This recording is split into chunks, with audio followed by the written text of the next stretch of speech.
My name is Aisha Washington, born Aisha Adebayo in the bustling streets of Lagos, Nigeria in the hot summer of 1986.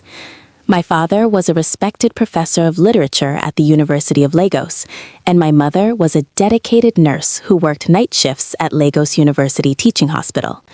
From them, I learned two things that would shape the rest of my life: the power of quiet dignity and the terrifying strength that silence can hold when it is weaponized. I arrived in the United States in 2009 on a student visa, wide-eyed and determined. I studied marketing at the University of Miami, graduating summa cum laude in 2012. That same year, at a campus career fair, I met Marcus Jamal Washington. He was 28, already making a name for himself in Miami real estate, tall, smooth-talking, with a smile that could close million-dollar deals. He swept me off my feet with flowers, late-night drives along Ocean Drive, and promises of a future brighter than the Miami sun. We married on April 12, 2013, in a beautiful ceremony at the Islamic Center of Miami. I wore a white hijab embroidered with gold threads and a long lace gown. Marcus looked dashing in his black tuxedo. Our families flew in, mine from Nigeria, his from Atlanta. Everyone said we were the perfect couple, the ambitious Black American man and the graceful Nigerian Muslim woman. We bought our first home in Coral Gables in 2014, a Spanish-style villa with a pool and a separate guest house in the back. Zara arrived in 2015, Jamal in 2018. Life felt complete. I worked my way up to senior marketing director at a global luxury brand firm, pulling in a high six-figure salary. I still cooked Nigerian jollof rice every Sunday, taught my children Arabic and Yoruba on weekends, and made sure our home smelled of incense and love. Marcus's construction and real estate company grew rapidly. We vacationed in Dubai, the Maldives, and Cape Town. On Instagram, our life looked flawless. But behind the filters, cracks had already begun to form. The first real fracture came in early 2020 during the pandemic market crash. Marcus's company nearly collapsed. I quietly transferred $187,000 from my personal savings into his business account without asking for a single signature. He cried in my arms that night and called me his ride-or-die queen. I believed him. Then, in March 2024, my younger sister Tasha moved from Atlanta to Miami after her divorce. Tasha was 29, stunning in that loud, attention-grabbing way. Full lips, tiny waist, long Brazilian weave, always in designer clothes she couldn't afford on her own. She had always resented me.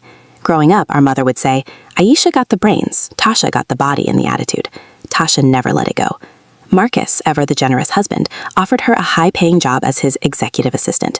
I thought it was kind. Family helps family, I told myself. The warning signs started small, but multiplied quickly. In June 2024, I found a red lace thong in the back seat of Marcus's black Range Rover. When I held it up, he laughed it off. One of the girls at the office left it after a wild team night. You know how they party. I wanted to believe him so badly that I folded the thong and threw it in the trash. By July, Marcus was working late 4 nights a week. Tasha started wearing my favorite perfume, the one Marcus had bought me in Dubai. They would stop talking the moment I entered the kitchen. At family dinners, Tasha would sit a little too close to him. Their eyes would meet across the table in a way that made my stomach twist. I am not a fool. I am a planner.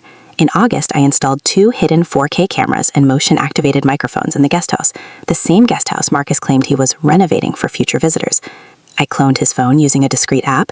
I hired a private investigator who specialized in high net worth infidelity cases. I paid him $12,000 in cash from my personal account. The evidence that poured in over the next 3 months shattered me in ways I didn't know were possible. Night after night, I sat in my car in the driveway, AirPods in, watching live feeds on my tablet.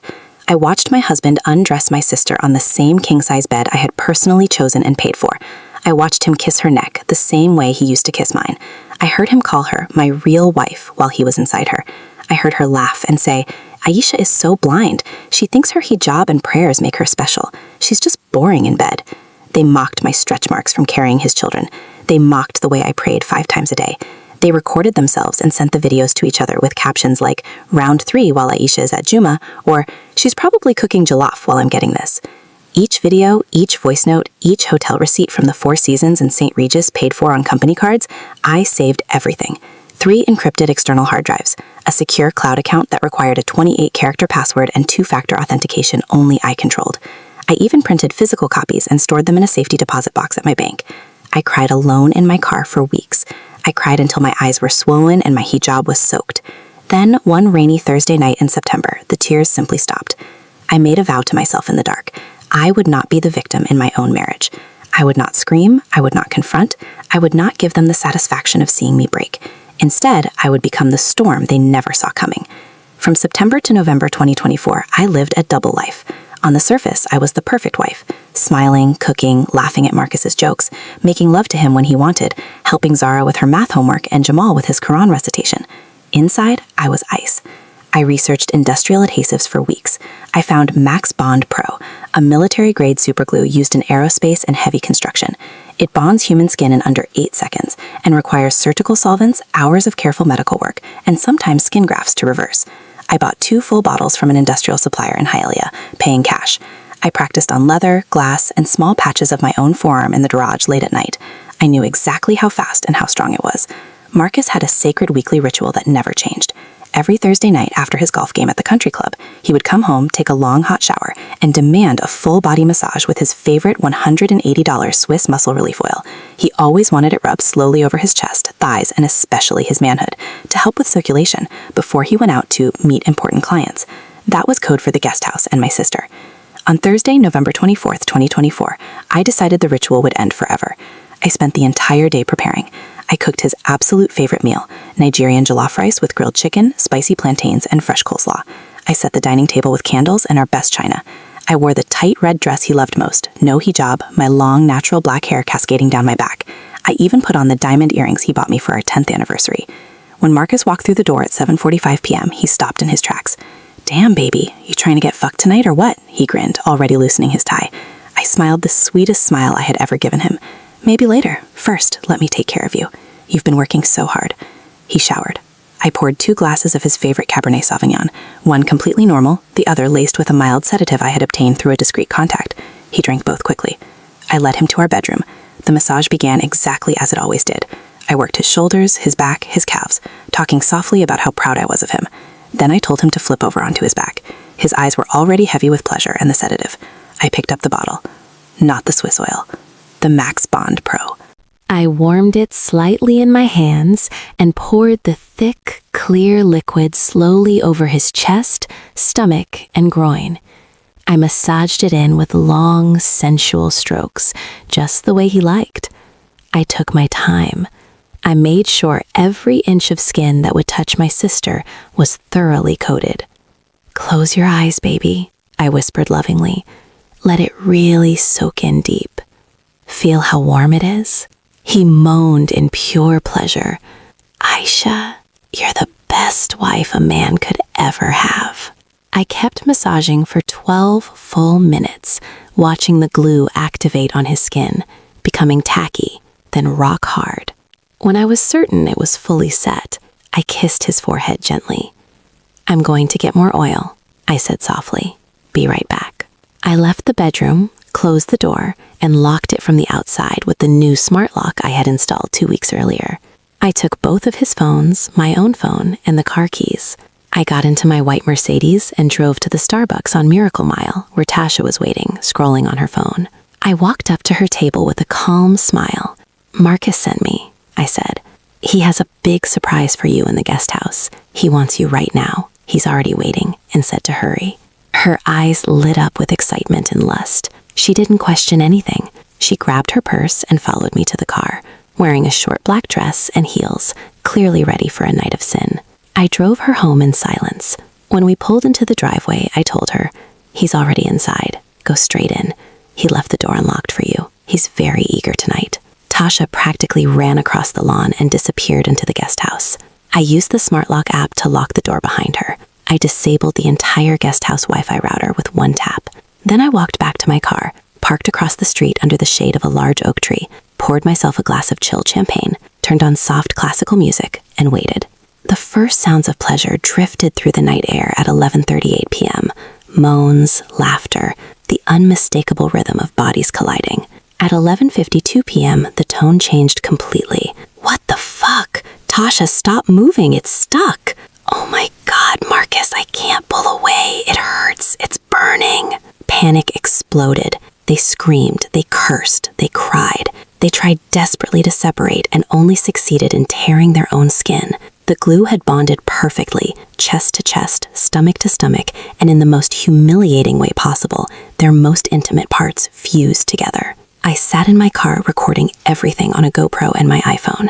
The audio was crystal clear. I could hear every sob, every accusation, every desperate prayer. By 1:45 a.m., the entire upscale Coral Gables neighborhood was awake. Porch lights flicked on. People stepped outside in robes and pajamas. Someone called 911 reporting a domestic disturbance with non-stop screaming coming from the Washington property. At 2:17 a.m., Miami Fire Rescue arrived with 2 full trucks, sirens blazing. A news helicopter from Local 10 was already circling overhead because a neighbor, a real estate agent who hated Marcus, had tipped off a reporter friend that something crazy is happening at the Washington house. It took the firefighters nearly 3 hours to break through the reinforced security door I had secretly upgraded weeks earlier. When they finally stormed inside, the sight that greeted them would make national headlines. 2 naked adults, my husband and my own sister, glued together in the most compromising, degrading position imaginable, crying, bleeding from torn skin, begging for mercy. The firefighters had to use industrial solvents, medical shears, and extreme caution to begin separating them without causing permanent damage. They were carried out on the same stretcher, still partially attached at the pelvis, covered only by thin emergency blankets. The videos and body cam footage leaked within minutes. By sunrise on Friday, November 22, the story was everywhere. Married Miami real estate developer and sister-in-law glued together during secret affair. TMZ, Daily Mail, Fox News, NBC, and even Nigerian entertainment blogs ran it. Twitter, X, and TikTok exploded with memes, reactions, and outrage. Marcus's empire crumbled in real time. Investors pulled funding, clients canceled contracts worth millions. His own business partners issued public statements distancing themselves. His own mother called me at 6 a.m., sobbing, saying she never raised her son to be this kind of man. Tasha was finished. She was taken to Jackson Memorial Hospital in the same ambulance. 2 weeks later, she checked herself into a mental health facility in Atlanta and has not shown her face publicly since. I filed for divorce the following Monday. The evidence I presented, hours of video, financial records, text messages, and the public scandal, was so overwhelming that Marcus's attorney advised him not to contest anything. In the settlement, I received the Coral Gables house, full custody of Zara and Jamal, 78% of all marital assets, and substantial child support. Marcus was forced to declare bankruptcy. 6 months later, I still live in the same beautiful Spanish-style villa. I had the guest house demolished the week after the divorce was final. In its place, I created a peaceful Islamic garden with a marble fountain, rose bushes, and a small prayer area under a jasmine trellis. I still wear my hijab every day. I still pray 5 times a day. I still take my children to Sunday school and teach them about dignity and strength. But I am no longer the same woman who once cried in her car. I am calmer. I am stronger. I am untouchable. Sometimes late at night when the house is quiet and the fountain in the garden is gently flowing, I sit outside with a cup of Nigerian tea and think about that Thursday night. I don't feel guilt. I don't feel regret. I feel peace. They wanted to be together so badly, so desperately, so permanently. I simply made their wish come true in the most painful, humiliating, public, and unforgettable way possible. And the entire city of Miami watched it happen.